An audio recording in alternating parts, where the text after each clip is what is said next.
اب تفکر کی ایک مثال، ایک بہت پیاری مثال پڑھی کہ بندہ صرف ایک لقمے پر غور کرے کہ جو لقمہ وہ اپنے معدے کے اندر اتارتا ہے وہ لقمہ کس طرح کا لقمہ ہے کہ رب العالمین نے ایک لقمے کو جو بندہ اپنے پیٹ کے اندر اتارتا ہے اس کا نظام کس طرح بنایا ہے کہ جب بندہ لقمہ اٹھاتا ہے تو اسے معلوم ہو جاتا ہے، اس کی فنگرز اسے بتا دیتے کہ لقمہ گرم ہے یا ٹھنڈا ہے۔ رب نے کیسا اہتمام بنایا کہ بندے تو فکر نہ کر کہ تو دیکھے مشین کے ذریعے کہ یار یہ جو میں اٹھاؤں گا گرم تو نہیں ہے، ٹھنڈا تو نہیں ہے۔ رب نے کہا کہ تو اٹھا لے، میں نے تیرے جسم کے اندر ایسی پاور رکھ دی ہے کہ تجھے محسوس ہو جائے کہ لقمہ گرم ہے یا ٹھنڈا ہے۔ پھر آگے چلیے، اب لقمہ جب بندہ اپنے منہ کے قریب کرنے لگتا ہے تو اس کی ناک کی حس بتا دیتی ہے کہ یہ کھانا فریش ہے، تازہ ہے یا باسی ہے۔ رب نے یہاں پہ کہا بندے تو محنت نہ کر، تیری ناک کے اندر پاور ذکر کر دی میں نے اس طرح کی کہ تجھے بتا دے کہ کھانا جو باسی ہے یا فریش ہے۔ آگے چلیے، جب بندہ اپنے لقمے کو منہ میں ڈالتا ہے تو اب زبان کے ذریعے لقمے کا پتہ چل جاتا ہے کہ لقمہ کھٹا ہے یا میٹھا ہے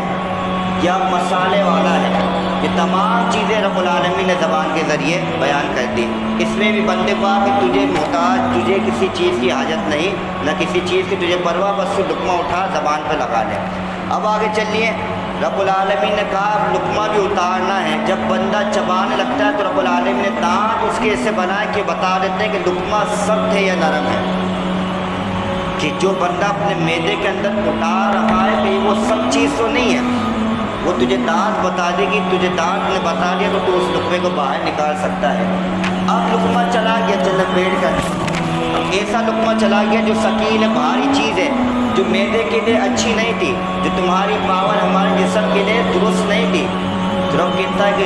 اس کی بھی فکر نہ کرو، میں نے تمہارے معدے میں ایسے ایسڈ بنا دیے ہیں کہ اگر لقمہ غلط بھی تمہارے پیٹ میں آ جاتا ہے تو وہ لقمے کو میلٹ کر دیتے ہیں، پگھلا دیتے ہیں،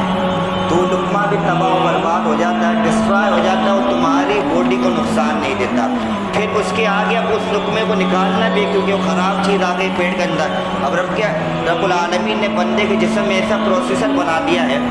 کہ اس لقمے کو جسے میلٹ کیا تھا اس ایسڈ نے، اسی پروسیسر کے ذریعے، رب العالمین کے پروسیسر کے ذریعے وہ لقمہ تیرے حلق تک آتا ہے تو اسے باہر نکال دیتا ہے۔ اب رب کہتا ہے کہ اتنا اب سوچیں کہ اتنا اہتمام، انصراف، حفاظت ایک لقمے کی کون بندہ کرے گا؟